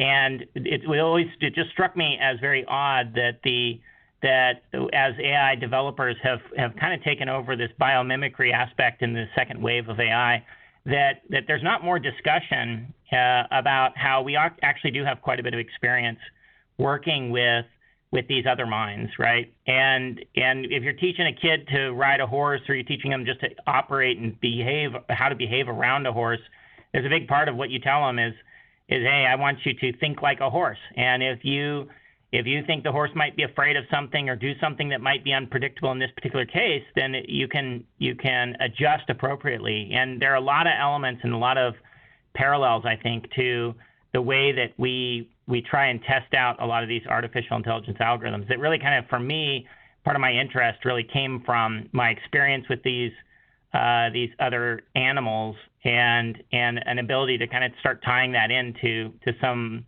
of my everyday life as a pilot. And so that was my spark, and that was my interest in doing it. I think what was really just highlighted now is this is a very multidisciplinary topic. When I mentioned this all comes together in the story of AI. And there's something to be contributed from many different disciplines. Make no mistake in what we want to do as what you would deem as tech people. We have to change the connotation that tech people means engineers, physicists, mathematicians, and the like. And we need to make sure that we are communicating to people about these topics and creating inspiration to people who might not naturally think about these things if they aren't exposed in individually meaningful ways to them. I think of a good friend, Merritt Moore, follow her at Physics on Point, world's leading quantum physicist, and she's also a world's famous ballerina, and she does dances now and works on robotics at places like Oxford and Harvard as we speak. So that's meaningful and different. We talk about AI generating and contributing to art. There was a question about GPT-3. What is that going to do to our understanding of language and inspiration for us? The future rock stars in this field are not engineers. They are ethicists. They are teachers. They are attorneys. They are sociologists. They're managers. They're public educators. This is what is crucial, and I think we owe it to the community to change the connotation on what is a tech person.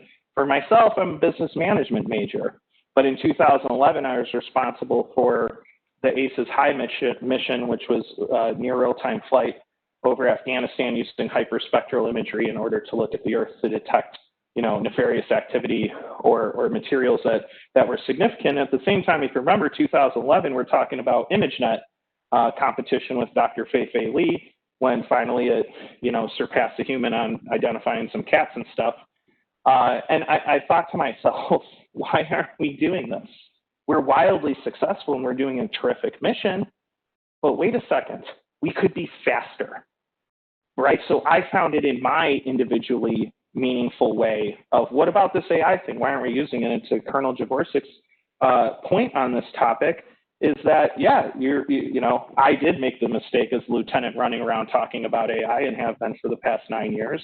And it's only very recently that we're kind of past that. But what we want to do is we want to help people learn about it in ways meaningful to them. And that's by being creative. When we're learning history, for instance, a historian should want to talk about AI because if they're talking about, the Cold War or the Cuban Missile Crisis, then let's talk about automated weapons. If you're an English major and reading Asimov or something, let's talk about the laws of robotics, right? If we're talking about reading 1984 and our kids all reading that in middle school and high school, which should never disappear, although sometimes it is in some places, then we should talk about modern day realities of dystopian society playing out in China and how that could impact us by making poor choices on technology that don't represent human dignity and the like. So that's the way that I think about how do we find inspiration, get creative, because there is no place that there isn't an application of AI or machine learning in particular lately that isn't meaningful to someone in a different career field.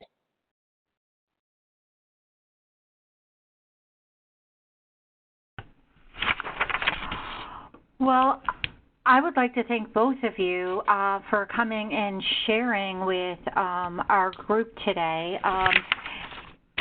I will tell you, every single time I listen to these sessions, I learn more and more. And so I would like to thank both Colonel Javorsky as well as Captain Kanaan for coming and sharing their really lessons learned. The whole flavor of Innovation Connect is there is great work getting done out there, and we need to leverage that work to help us go faster. And I think that what we've learned today is that there are great launching points from some of the work that these two amazing officers and their teams have done that can be leveraged by other groups moving forward. We don't always have to start all over again. We can take the work and take it to the next level, and that's going to help us all go faster.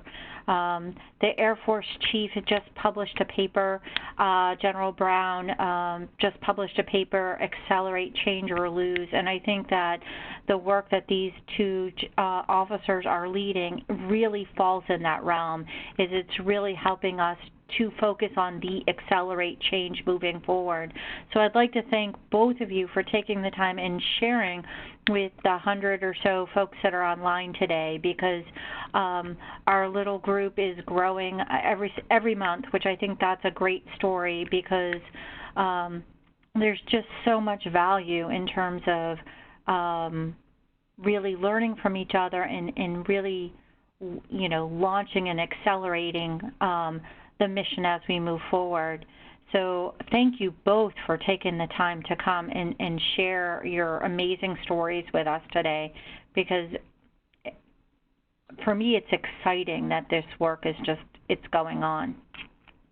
And thank you, ma'am, for the Chief Data Office and everything that they're doing and all the work that we are so excited about. And if there are any questions to anyone in the Q&A that perhaps you're curious about or we didn't get to, feel free to reach out to me on LinkedIn or Twitter, just Michael J. Kanaan, and would be happy to answer those. Well, I appreciate that. And Colonel Javorsky, awesome work that your team's doing. I mean, it really is. Yeah, ma'am. Thank you. Thank you very much for the opportunity to come talk. And I think your office is doing a bunch of great work as well. And to Callie and the rest of the team for setting up something like this. This is a really neat opportunity to interface with a bunch of military folks and people within this sphere that clearly are part of the ecosystem. And yeah, great. Thank you for the opportunity. Well, I tell people that I say data is a team sport, and thank you both for being part of the team today. Thank you, ma'am. Callie, so do we have any additional items that? Yes, ma'am. So Senior Master Sergeant Kugel is on the line now. Wanted to introduce him. He's one of my teammates. He's going to read a couple of the question and answers for the slide that we got from participants today. If you guys have some time to answer some of those. Yes, thank you, Kelly. Here for him. Thank you to both for participating today. I also want to give a shout out though to Captain Kanaan for the great Datathon T-shirt that you're sporting today. That was one of the events earlier this year that we had done, that we merged and worked together, partnered with. So I greatly appreciate you representing that T-shirt as well. I hoped you guys would catch that. Oh, absolutely, yes, sir. So so I'm going to shoot over to Colonel Javorsek for one of the first questions from Mr. Middleton. It's actually a two-part question. He says, how do you think about adversarial AI and securing ML assets? Is ML theft, data corruption an issue addressed simultaneously or a separate problem set once models are more mature?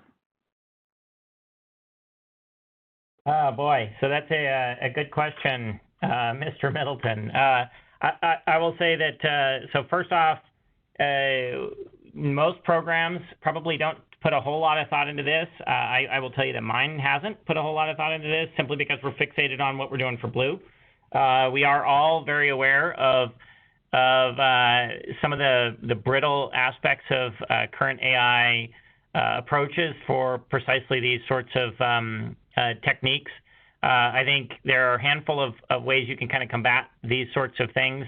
We have a couple of programs here at DARPA actually that are focusing on precisely the approach that you have and have kind of, I would say, highlighted. And there, you can kind of imagine that my plan with my projects is that once I start showing some fitness in the capabilities that we have, I'll probably tag in some aspects of how susceptible and how vulnerable are we to these sorts of things. Naturally, that's not the sort of thing that we share on lines like these. So what we find out will typically be kept in kind of protected channels. But you're thinking all of the right things, and anyone who's close to this sort of stuff recognizes that anytime you create a new capability, you have increased your attack surface to someone trying to mess with that. And you bet we're going to be thinking about those as we go on in the program.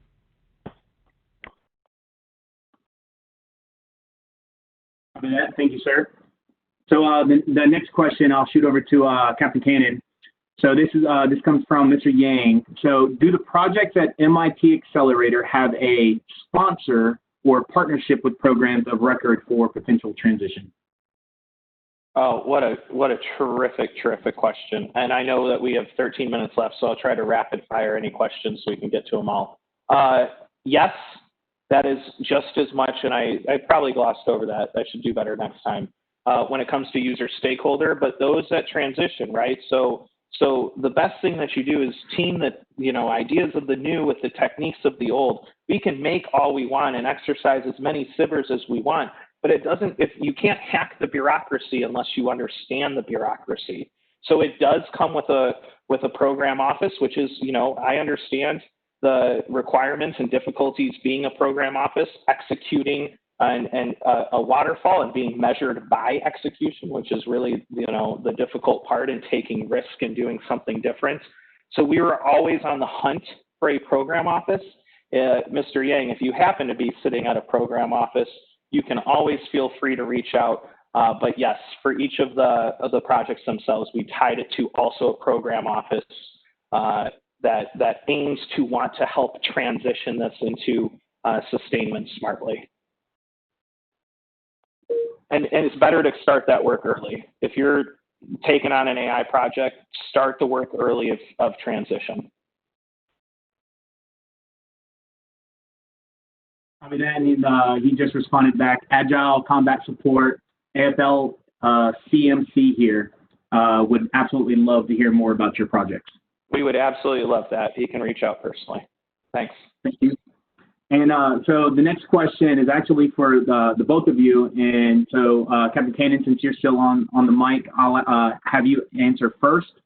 Are there any critical U.S. policy barriers to move to broader DoD programmatic adoption? I like this question. Let's imagine that we were going to C-SPAN star this moment. Let's imagine what a requirement looks like. We know at the end of the day what a requirement looks like is it's, upwards of 3 to 5 sentences in an Excel file. If I held up an AI requirement in front of, let's say, the House Perm Select Committee on Intelligence or something, and I asked, is this an R&D requirement or is this an O&M requirement? And you read just an AI requirement by its nature, which by its nature for artificial intelligence, you need access to operational data, operational people, representative data, and then you work in R&D with it. You push it over the edge or throw it over the fence. You observe if it works and you pull it back if need be, or you keep it out there and measure new data. It is truly both actions at once. The separation of colors of money in O&M and R&D, I believe, is a true policy limiting factor for the explicit purpose of developing and deploying artificial intelligence.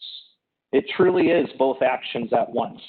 An ability to interchange this and exchange this, and I'm not, proselytizing that we should have colorless dollars because we are accountable to our taxpayers, but for the explicit purposes of AI, I believe that is a real thing that we could make a reasonable argument on, and I believe would help bridge what we commonly deem the valley of death.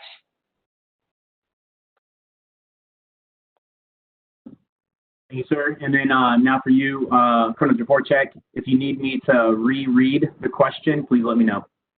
No, that's okay. I've still got it. I think, first off, great response.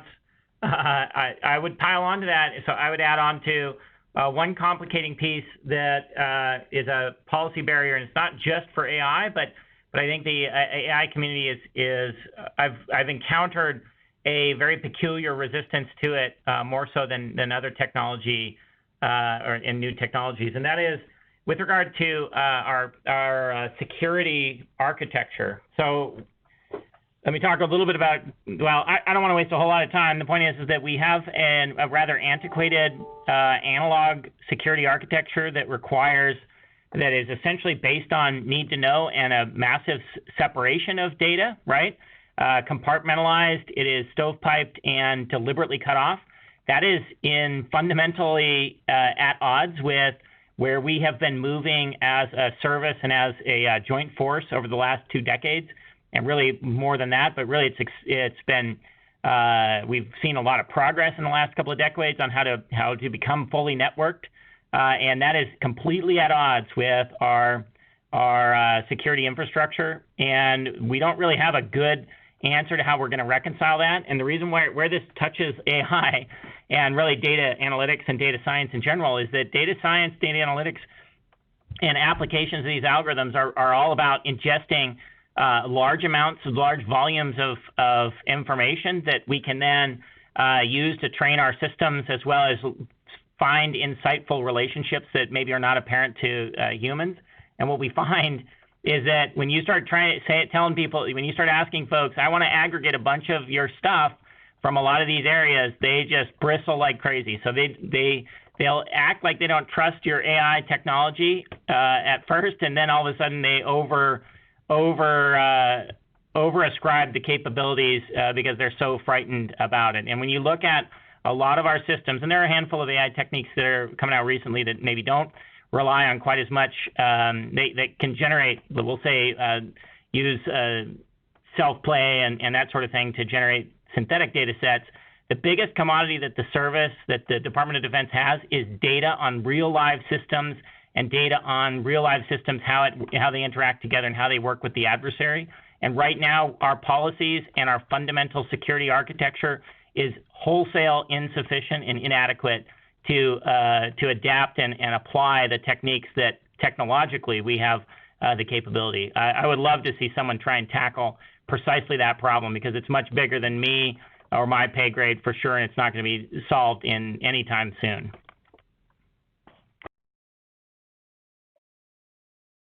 That's a cool point to serve as inspiration with the quick 2 fingers. I think about, we're at this age where to highlight, something to maybe inspire someone to work on this.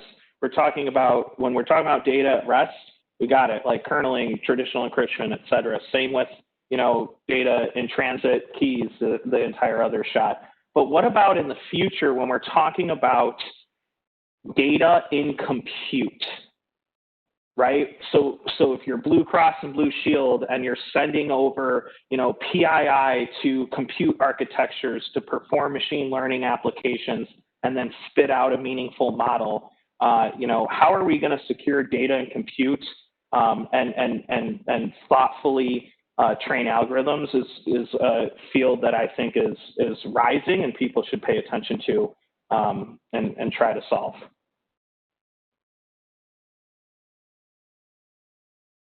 Thank you both for answering that.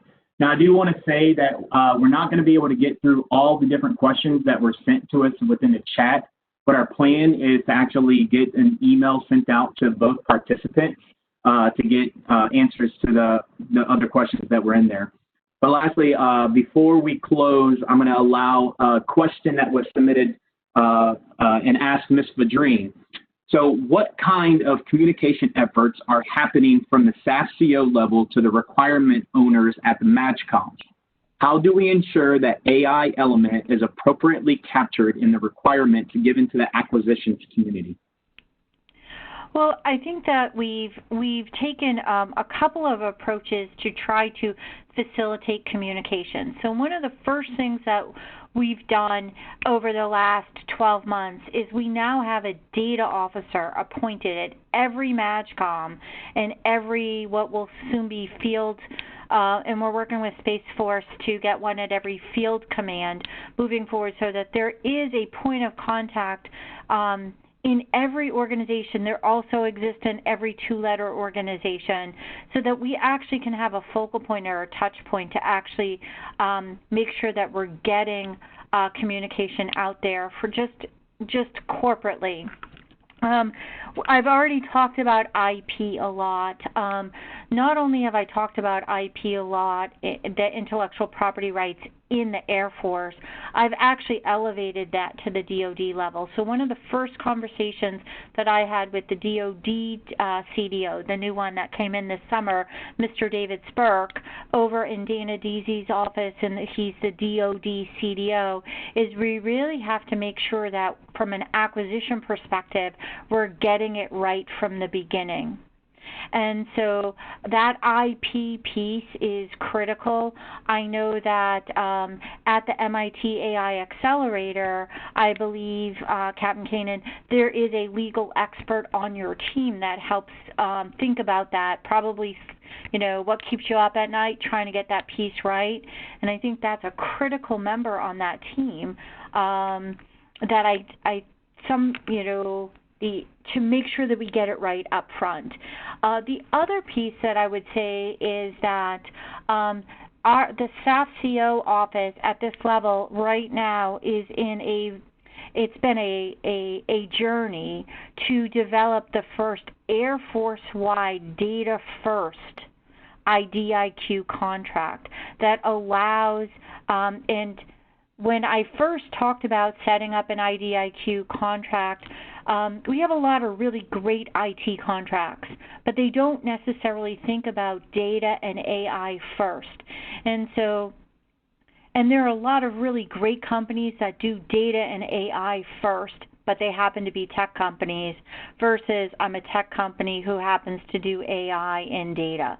And so starting this, what I would call IDIQ construct, we began literally over a year ago and actually did industry days, outreach to the defense industrial base and really beyond to really socialize and bring that, and there was a big communication effort out there to make it happen. When I first thought that, I'm sure I had a few individuals that said, why are we doing this? The contracting organization said they had more responses to this IDIQ than they ever imagined. It was like well over 150 inquiries. That's a huge social. So trying to get the requirements piece correct on that particular contract really was crowdsourcing those solutions, putting out RFIs, getting feedback. And we've gone through multiple iterations, and the conversation that I've had with getting that IDIQ done is we've actually done multiple rounds of RFIs. So we're not just getting input from our airmen, but we're actually getting input from experts in the field. And I think that's made our the proposal that's gone out even stronger. But it has also made it a slower process. So we expect to have this new data AI contract in place for the Air Force, the Department of the Air Force, which includes air and space, next quarter. But for some of the members on my team that have been working this, it can't happen soon enough because they want to make sure that we have access to the best resources in that industrial base possible, because it's another way where we can't do it alone. We actually have to bring in some of the experts from the outside, and trying to get that right with the acquisition community, it's been an opportunity for us, and I don't believe that there's really been that type of a contract vehicle in place for us prior to that. A lot of times people have been trying to get it to fit in the scope of an existing contract rather than trying to get the scope of the contract right for people to leverage. I'm really hoping it will be a game changer for the requirements owners at the MAGCOMs, because we want them to get their requirements right and help socialize them, not worry about how do I get this on contract, that get our requirements right, and then we'll have a pool of contract options for them to actually get the best capability possible.